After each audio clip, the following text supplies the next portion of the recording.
excited to share why the state of Oaxaca should top the list of your next destinations to visit in Mexico. You can see all the highlights in 1 week. This trip has it all: rich and vibrant cultural experiences in the capital city, impressive ruins of some of the earliest sites in Mesoamerica, beautiful yet less traveled beaches, and a renowned food scene. Not to mention home to nearly 70% of Mezcal production. I had an opportunity to travel all around Mexico and can genuinely say that Oaxaca is one of my favorite trips when I visited in early 2022. Now's a great time to go before it only grows more in popularity. Stick around to the end. I'll tell you about an experience where you'll encounter plankton that lights up at night. So with that said, let's go ahead and get to it.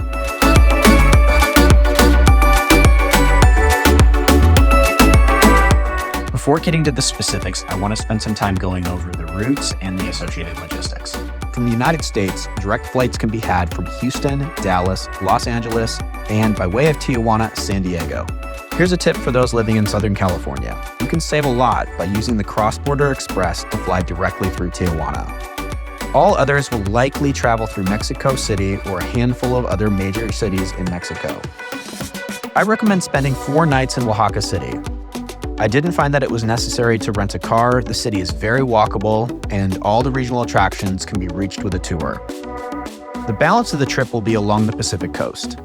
A long delayed highway is under construction that will connect Oaxaca City and Puerto Escondido, reducing the current travel times from 8 to 3 hours. Until that's complete, I recommend taking a 30-minute flight. I flew Aerotucon. I recommend booking in advance despite the rudimentary websites to secure a spot. The flights are on a small aircraft, and it's an experience in its own right. The views of the mountains are also hard to beat. For the best experience along the coast, I suggest starting in Huatulco and working your way over to Puerto Escondido by using a one-way rental car. With 4 days, this will allow you to stay in 2 different locations and experience more beaches and hikes. Puerto Escondido offers direct flights to Mexico City for connections. Huatulco also has flights to Dallas, Tijuana, and 4 major cities in Canada. Throughout my time in Oaxaca, I didn't experience any security concerns. Oaxaca, despite being one of the poorest states in Mexico, is also one of the safest. For your stay in Oaxaca City, I recommend booking a hotel or Airbnb in the city center. There are a number of great options for a variety of budgets. I suggest identifying a location that makes for an easy walk to many of the major attractions. You'll want to have at least a day to explore the city. Some great activities include walking the Anador pedestrian street throughout the city. At both ends, you'll have an opportunity to tour the city's 2 major cathedrals and squares to relax in. Definitely check out the Templo de Santo Domingo. This spectacular church was built between 1570 and 1608 and features subsequent Baroque renovations. Back in 1979, it was visited by Pope John Paul II. The former monastery garden is also now a botanical garden containing a large collection of plants native to the region. Along the area near the main pedestrian street, you'll find a number of boutiques to shop and museums to check out. If you're lucky, this is also the area you'll find major festivals celebrated. I was fortunate to be there during Carnival, which is generally held in late February. It was incredible. I was blown away by the costumes and how the whole city came together to celebrate. It was an authentic experience that I was thrilled to be a part of. Other festivals to plan around include La Buetza, the largest festival held to celebrate the cultures of the 16 different groups in Oaxaca. In that same month of July, there's the Mezcal convention. Oaxaca is also a great place to celebrate the Day of the Dead. Another great activity is to sign up for a cooking class. My guide took our group to a market to shop for produce just like a local. Upon arriving in the kitchen, you'll get a hands-on opportunity to cook traditional Oaxacan cuisine, prepare more types of salsas than you thought existed, and make tortillas from scratch. The most difficult part is waiting to sit down and enjoy it. You'll have an opportunity to experience some fantastic dining. Here's a list of a few of the places that I would recommend. For some casual lunch ideas, I suggest Cafe Boca del Monte for a view of the city, or touring Mercado for an overall market experience. For fine dining, I highly recommend Expedio Tradición. This restaurant has a trendy vibe and great cocktails. Casa Oaxaca is a fantastic restaurant that is chic yet relaxed. The setting is lovely with great views of the mountains while you're on the terrace. Los Danzantes was the best meal of the trip for me. It offers a fantastic ambiance and some delicious moles. Also make sure to check out the speakeasy-type cocktail bar Selva. It's ended up on a number of best bars lists over the years and is on the second floor overlooking the square. Making reservations is always a good idea to avoid any disappointments. As for excursions around Oaxaca, no trip is complete without touring the ruins of Monte Alban, the first planned city in the continent and arguably the second most important ruin in Mexico. This is less than a 30-minute drive from the city center. I recommend booking a tour group to simplify the logistics and to have the benefit of an informed guide. I also targeted the morning tour to avoid the heat of the afternoon while climbing all those steps. The site dates back to 500 BC and grew to be one of the largest cities and major centers of Mesoamerican influence.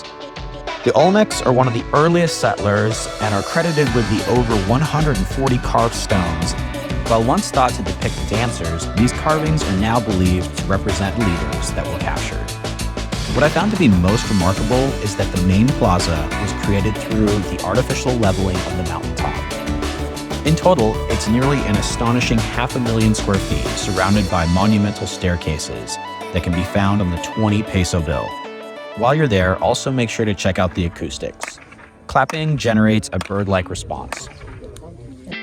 Over the last few years, Mezcal has exploded in popularity. If you think it's just a smoky tequila, you'll be in for a surprise with what you learn. It turns out that most production isn't even that smoky, it's more of a marketing play. To get the best experience, I recommend signing up for a tour, but not all tours are equal. Many groups feature a tasting or two while going along to visit other attractions. For my trip, I elected to go with a more in-depth experience. We visited a number of family producers or palenques. At each stop, we sampled up to 10 different batches. Doing so requires a lot of self-control. What I found to be fascinating is that 90% of production is small batches. This is the opposite of tequila. Production is much more artisan and uses both copper and clay production methods and relies on a variety of agave plants. You'll even find mezcals infused with chickens and marijuana. Buying mezcal is an experience too. Pick what you want and you'll have it bottled in plastic with a Sharpie label. It doesn't look fancy, but this would otherwise be a premium product elsewhere. While you're visiting, you should also try pulque. This is a traditional alcoholic beverage in central Mexico made from fermented sap of the agave plants. It isn't something that can be easily transported, so this is the place to try it. For your final day based in Oaxaca, I recommend taking an excursion out to Mitla and Hierve el Agua. Both are relatively close to each other and are only 90 minutes to the east of the city.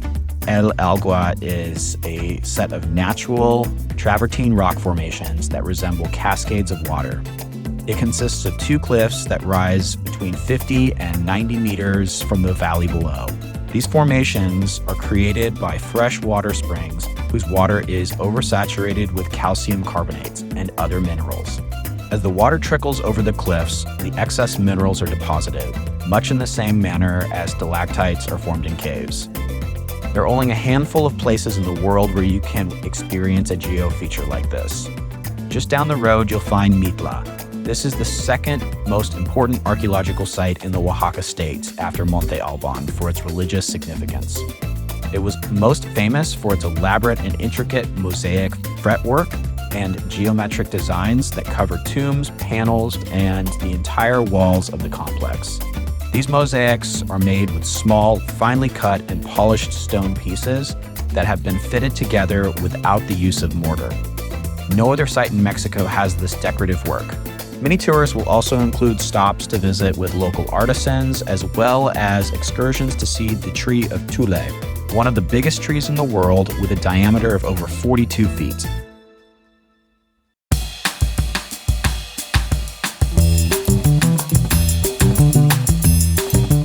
Now it's time to take the remainder of your 4 nights of your trip on the beach.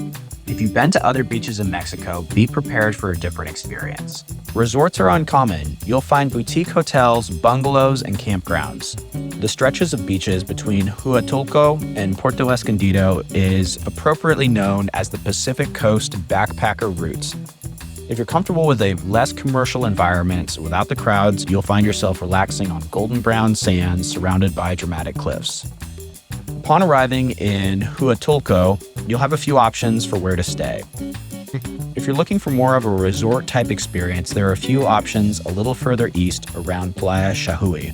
Otherwise, find a place near Playa Zipolite. I stayed at a small hotel called Casa Calmar on the western hills overlooking the beach. It offered great views for sunrise and sunset. It is 1.2 miles long and is the only enclosed optional beach in Mexico. Note that nudists are most common in the eastern cove called Playa del Amor. Along the length of the beach, you'll find a number of restaurants and bars. For the balance of your time, the area offers a number of options. Puerto Angel is great for snorkeling and tours to see dolphins, whales, or turtles. Depending on the season, you may also be able to see turtles hatching along the beach. Playa Mazunte is also not to be missed. I ended up spending an entire day enjoying the surf. Immediately to the west, you'll find Punta Cometa. I suggest hiking it towards the end of the day to experience the stunning sunsets. The area also offers a number of smaller coves that you're free to explore.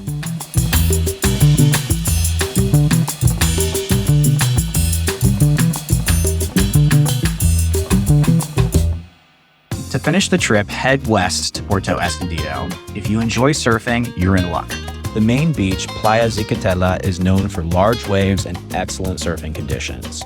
I recommend staying towards the southern end of the beach in an area called Brisas. I stayed at Hotel Punta Zicatela, which is on the beach and a block from the main street that features a number of laid-back restaurants and bars.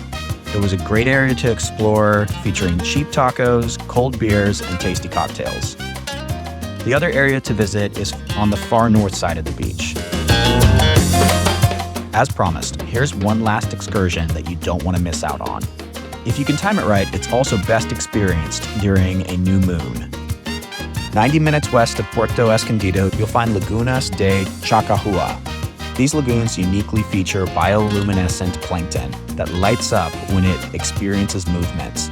Upon arrival at a small coastal town of El Zipolite, you'll board a boat that will take you to the middle of the lake. It's a little intimidating to be the first one to jump in the water, but it's worth it. The water is warm and an incredible experience. While you're treading water, you'll see the waves light up. What a way to end an incredible week in Mexico. As for when to go, November through April will be the best months to visit. The rainy season runs through the summer. Throughout the year, temperatures in Oaxaca City are pretty consistently warm in the day and comfortable at night, common to the external spring weather expected in the highly elevated cities of central Mexico. Along the coast, the weather is consistently hot and great for being in the water. Do note that the summer months are much more humid, making for more uncomfortable evenings. For this trip, I recommend spending between $2,500 and $3,400 US for 8 nights for 2 people. This budget includes a one-way ticket to the coast and a rental car. Expect comfortable accommodations to be had for around $150 a night. Meals will generally cost about half what you would otherwise expect to spend in the United States for the same level of service. Let me know in the comments if you've been to Oaxaca. I'd love to hear what you thought about it and whether I've missed anything in this video. Make sure to check out my other videos on where to go next. If you found this to be helpful, please like and subscribe. If this wasn't the perfect trip for you, stay tuned. Hopefully the next one will be.